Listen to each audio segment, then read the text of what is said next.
ខ្ញុំបាទសូមធ្វើការអនុញ្ញាតគោរពនិងជម្រាបសួរពុកម៉ែបងប្អូននិងទស្សនិកជនជាទីគោរពថ្ងៃនេះជួបជាមួយនឹងខ្ញុំបាទ MC Play ខ្ញុំបាទសូមលើកយកនៅជោគជាតារាសីប្រចាំថ្ងៃច័ន្ទ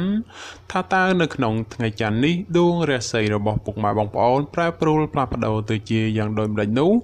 ដើម្បីកុំឲ្យខាតពេលវេលាយូរនោះសូមអញ្ជើញរីករាយសន្តាប់ជាមួយនឹងខ្ញុំបាទដូចតទៅសម្រាប់អស់លោកអ្នកដែលកើតឆ្នាំជូតកណ្ដុរឧបរាជចិញ្ចឹមនាំលៀបនាំសុភមង្គលប្រាថ្នាអ្វីបានសម្រេចហើយអនាគតក្លាយជាអ្នកមានទ្រព្យសម្បត្តិស្ដុកស្ដម្ភម៉ោងនៃលៀបសំណាងគឺម៉ោង4ព្រឹកដល់ម៉ោង7យប់ពណ៌នាំលៀបសំណាងគឺពណ៌សនិងពណ៌លឿង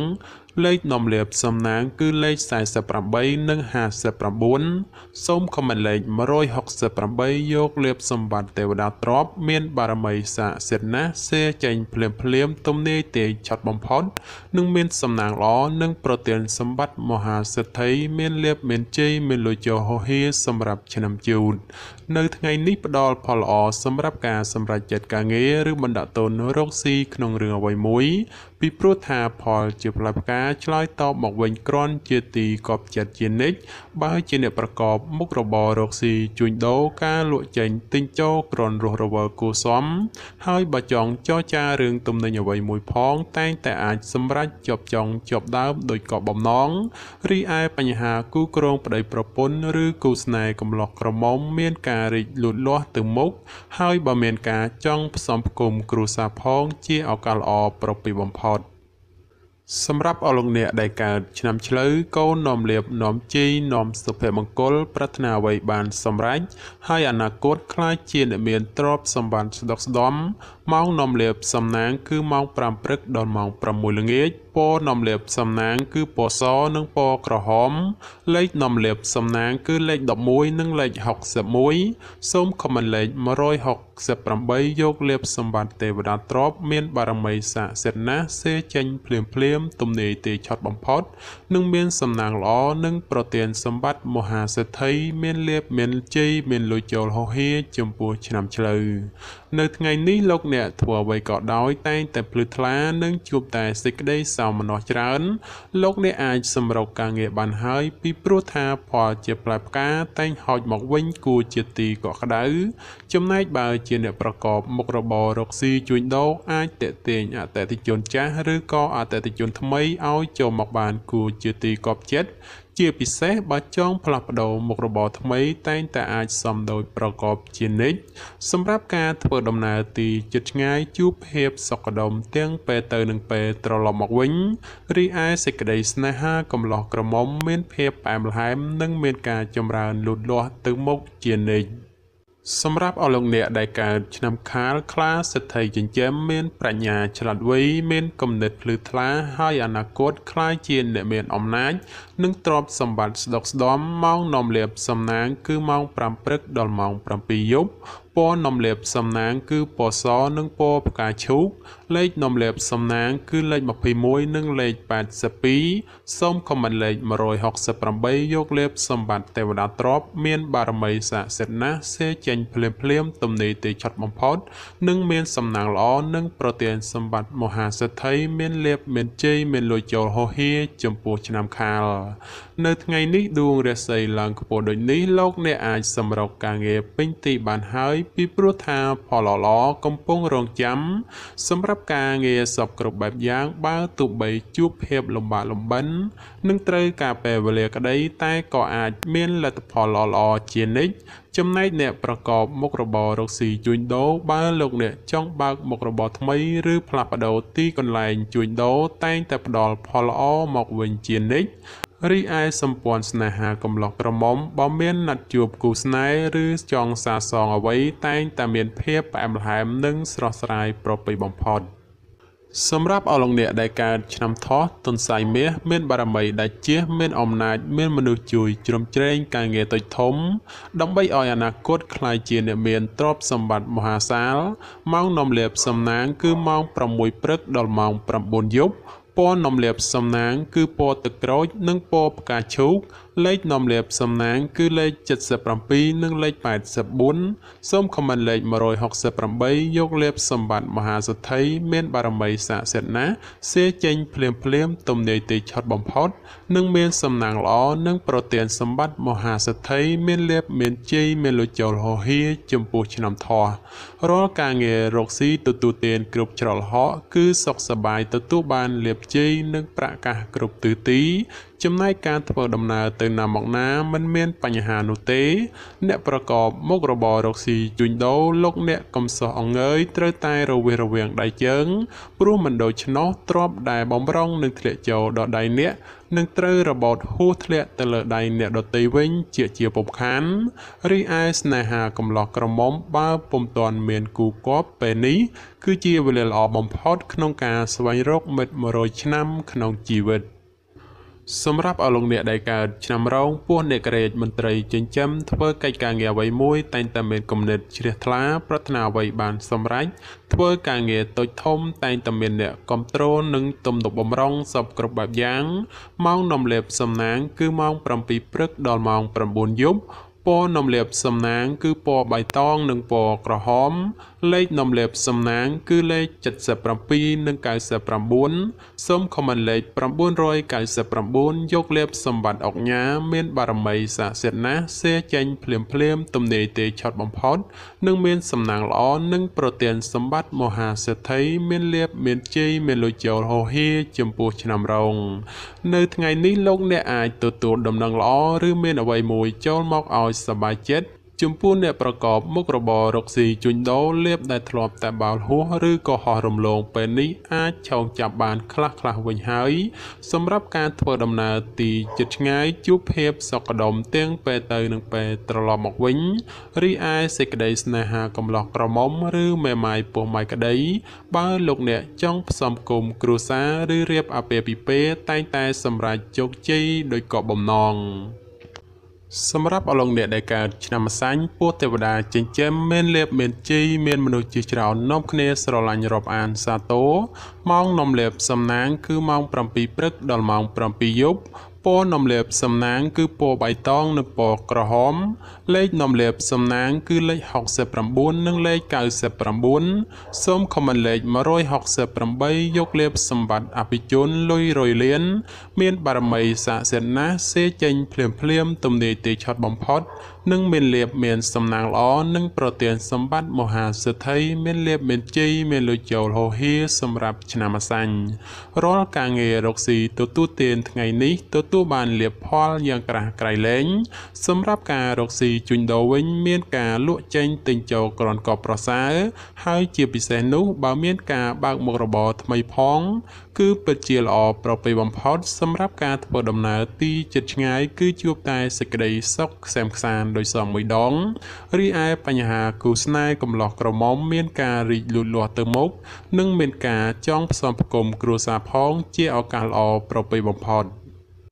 សម្រាប់អស់លោកអ្នកដែលកើតឆ្នាំមមីសេះមេតបនាំលាភនាំជ័យនាំសុភមង្គលប្រាថ្នាអ្វីបានសម្រេចហើយអនាគតក្លាយជាអ្នកមានទ្រព្យសម្បត្តិស្ដុកស្ដម្ភម៉ោងនាំលាភសំណាងគឺម៉ោង4ព្រឹកដល់ម៉ោង7យប់ពណ៌នាំលាភសំណាងគឺពណ៌បៃតងនិងពណ៌ក្រហមលេខនាំលាភសំណាងគឺលេខ69និងលេខ99សូមខមមិនលេខ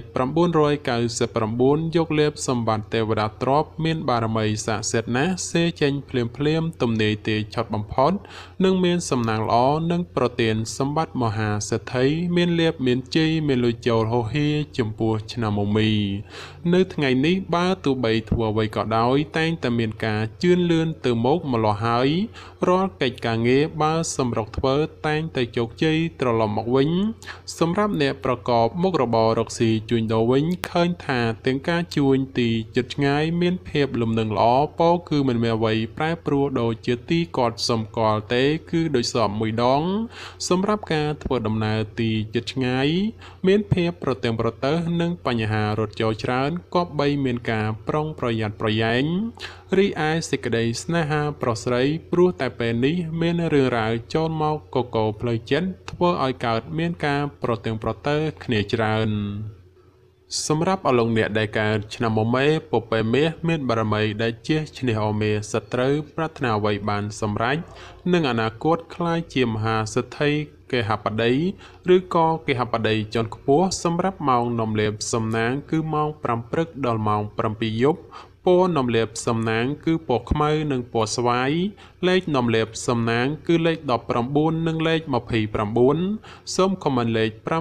555យកលេបសម្បត្តិអ្នកមានជាន់ខ្ពស់មានបារមីសាសិទ្ធណាស់សេចេញភ្លាមទំនេរទេឆត់បំផុតនិងមានសំណាងល្អនិងប្រទានសម្បត្តិមហាសេដ្ឋីមានលេបមានជ័យមានលុយចូលហោហៀចំពោះឆ្នាំមមេនៅថ្ងៃនេះបើទោះបីធ្វើអ្វីក៏ដោយលោកអ្នកតែងតែមានការប្រុងប្រយ័ត្នប្រយែងនិងគិតគូរឲ្យបានគ្រប់ជ្រុងជ្រោយពីព្រោះថាផលលំបាកងាយនឹងធ្លាក់មកត្រូវរែកប៉ុណ្ណា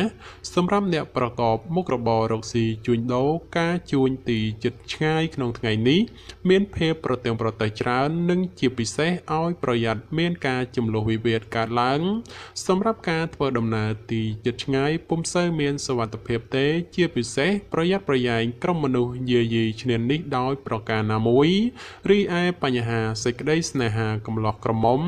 គប្បីយកភាពចាញ់ឈ្នះដាក់ក្នុងចិត្តច្រើនពេកបើពុំនោះទេនឹងកើតមានភាពរកាំរកោសឥតឈប់ឈរឡើយសម្រាប់អលងអ្នកដែលកើតឆ្នាំវោកស្វាមន្ត្រីចិញ្ចឹមនាំលៀបនាំជ័យនាំសុភមង្គលប្រាថ្នាអ្វីបានសម្រេចហើយអនាគតខ្លាចជាអ្នកមានទ្រព្យសម្បត្តិស្ដុកស្ដំម៉ោងនាំលៀបសំណាងគឺម៉ោង5ព្រឹកដល់ម៉ោង6ល្ងាចពណ៌នំលាបសំណាងគឺពណ៌ខ្មៅនិងពណ៌សលេខនំលាបសំណាងគឺលេខ01និងលេខ69សូមខមមិនលេខ999យកលេបសម្បត្តិមហាសំពៅលួងមានបារមីសាសិទ្ធណាស់សេចេញភ្លាមទំនេរទេឆត់បំផុតនិងមានសំណាងល្អនិងប្រទានសម្បត្តិមហាសិទ្ធិមានលេបមានជ័យមានលុយចូលហោហៀចំពោះឆ្នាំវោក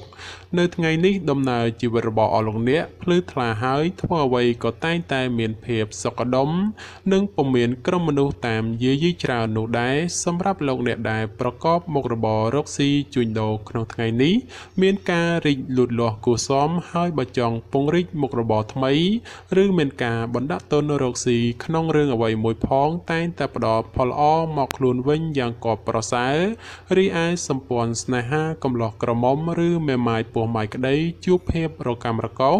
និងមិនសូវទុកចិត្តគ្នាប៉ុន្មានទេគឺមានភាពប្រច័ណ្ឌកំពុងចូលលុកលុយច្រើនសម្រាប់អស់លោកអ្នកដែលកើតឆ្នាំរកាមន់មាសមន់ប្រាក់នាំលៀបនាំសំណាងអបរាជចិញ្ចឹមមានលៀបសំណាងឈ្នះអស់មេសត្រូវប្រាថ្នាអ្វីបានសម្រេចហើយអនាគតខ្លាយជាអ្នកមានទ្រព្យសម្បត្តិស្ដុកស្ដំសម្រាប់ម៉ោងនាំលៀបសំណាងគឺម៉ោង8ព្រឹកដល់ម៉ោង7យប់ពណ៌នំលេបសំណាងគឺពណ៌លឿងនិងពណ៌ផ្កាឈូកលេខនំលេបសំណាងគឺលេខ01និងលេខ69សូមខមមិនលេខ999យកលេបសម្បត្តិអ្នកមានជាន់ខ្ពស់មានបារមីសាសិទ្ធណាស់សេចេញភ្លាមទំនេរទេឆត់បំផុតនិងមានសំណាងល្អនិងប្រទានសម្បត្តិមហាសិទ្ធិមានលេបមានជ័យមានលុយចូលហោហៀចំពោះឆ្នាំរកានៅថ្ងៃនេះបើទោះបីធ្វើអ្វីតែងតែមានការជឿនលឿនគួរសមហើយរាល់កិច្ចការងារបើសម្រុកធ្វើតែងតែបានជោគជ័យត្រឡប់មកវិញសម្រាប់អ្នកប្រកបមុខរបររកស៊ីជួញដូរវិញឃើញថាការជួញដូរទីជិតឆ្ងាយមានភាពលំនឹងល្អពោលគឺមិនមានអ្វីប្រែប្រួលគឺជាទីកត់សម្គាល់នោះទេ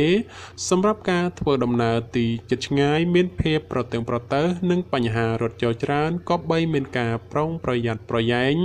រីឯសេចក្តីស្នេហាប្រុសស្រីព្រោះតែពេលនេះមានរឿងរ៉ាវចូលមកកកផ្លូវចិត្តធ្វើឲ្យកើតមានការប្រទើងប្រទើសគ្នាច្រើនសម្រាប់អស់លោកអ្នកដែលកើតឆ្នាំចោសនៈនំលៀបនាំសំណាងឧបរាជចិញ្ចឹមមានសំណាងឈ្នះអស់មេសត្រូវប្រាថ្នាអ្វីបានសម្រេចហើយអនាគតខ្លាចជាមហាសិទ្ធិគេហបតីឬក៏អភិជនជាន់ខ្ពស់ម៉ោងនំលៀបសំណាងគឺម៉ោង8ព្រឹកដល់ម៉ោង7យប់ព ពណ៌នំលេបសំណាងគឺពណ៌លឿងនិងពណ៌ទឹកក្រូចលេខនំលេបសំណាងគឺលេខ45និងលេខ66សូមខមមិនលេខ168យកលេបសម្បត្តិមហាសទ្ធិអ្នកមានជាន់ខ្ពស់មានបារមីស័ក្តិសិទ្ធិណាស់សៀងចេញភ្លាមទំនេរទេឆត់បំផុតនិងមានសំណាងល្អប្រទានសម្បត្តិមហាសទ្ធិមានលៀបមានជ័យមានលុយចូលហោហេចំពោះឆ្នាំចោនៅថ្ងៃនេះដំណើរជីវិតរបស់អស់លោកអ្នកល្អប្រសើរហេតុនេះទោះបីធ្វើអ្វីឃើញថាជឿនលឿនទៅមុខនិងហុចផលជាផ្លែផ្កាត្រឡប់មកវិញគ្រាន់ជាទីកប់ចិត្តសម្រាប់អ្នកប្រកបមុខរបររកស៊ីជួញដូរមិនថាការជួញដូរទីជិតឆ្ងាយតែងតែហុចផលនិងប្រមូលផលចំណេញត្រឡប់មកវិញគួរជាទីកក់ក្ដៅទោះបីជាយ៉ាងណាការធ្វើដំណើរចូលប្រយ័ត្នបញ្ហាមិនល្អរត់ចូលនាំពិបាកទប់ទល់មួយចំនួនផងដែររីឯសេចក្តីស្នេហាកំឡោះក្រមុំមានភាពផ្អែមល្ហែមនិងស្រស់ស្រាយល្អចំពោះគ្នាប្រពៃបំផុតសម្រាប់អស់លោកអ្នកដែលកើតឆ្នាំកុរជ្រូកនាំលេបនាំជីនាំសុភមង្គលប្រាថ្នាអ្វីបានសម្រេចហើយអនាគតខ្លាយជាអ្នកមានទ្រព្យសម្បត្តិស្ដុកស្ដម្ភម៉ោងនាំលេបសំណាងគឺម៉ោង4ព្រឹកដល់ម៉ោង7ល្ងាចពណ៌នាំលេបសំណាងគឺពណ៌សនិងពណ៌លឿងលេខនាំលេបសំណាងគឺលេខ09និងលេខ62សូមខមមិនលេខ999យកលេបសម្បត្តិទេវតាទ្រព្យមានបារមីស័ក្តិសិទ្ធិណាស់សេចេញភ្លាមទំនេរទេឆត់បំផុតនិងមានសំណាងល្អនិងប្រទានសម្បត្តិមហាសទ្ធិមានលៀបមានជ័យមានលុយចូលហោហេចំពោះឆ្នាំកុរក្នុងថ្ងៃនេះទោះលោកអ្នកប្រកបកិច្ចការងារអ្វីក៏ដោយក៏អាចចាប់ផ្ដើមពេញដៃពេញជើងបានហើយចំពោះបញ្ហាការងារប្រកាសនិងសុខភាពមិនចោទជាបញ្ហានោះទេនិងបើមានការឈ្មោះតែងតែជួបសេចក្តីសម្រេចដោយគោលបំណងចំពោះអ្នកប្រកបមុខរបររកស៊ីជួញដូរវិញមានការលំបាកក្នុងការរកផលចំណូលបន្តិចព្រោះតែមានការប្រជែងគ្នាច្រើនហើយជាពិសេសប្រយ័ត្នប្រយែងមានចំនួនវិវាទព្រោះតែការដណ្ដើមអតិថិជនគ្នារីឯសេចក្តីស្នេហាប្រស្រីមានភាពផុយស្រួយចំនួនវិវាទណាស់ហើយបើចេះអត់ឱនឲ្យគ្នាខ្លះទើបអាចគេចផុតពីរឿងរ៉ាវចម្រងចម្រាស់ទាំងពួងទៅរួចបាទចំពោះជោគជាតារាសីប្រចាំឆ្នាំទាំង12ខ្ញុំបាទក៏សូមបញ្ចប់ត្រឹមតែប៉ុណ្ណេះជាចុងក្រោយខ្ញុំបាទក៏សូមអរគុណដល់ពុកម៉ែបងប្អូនដែលតែងតែចំណាយពេលវេលាដ៏មានតម្លៃមករីករាយសន្តាប់នៅហោរាសាស្ត្រពី Channel របស់ខ្ញុំបាទហើយខ្ញុំបាទក៏សូមអរគុណនិងសូមជម្រាបលា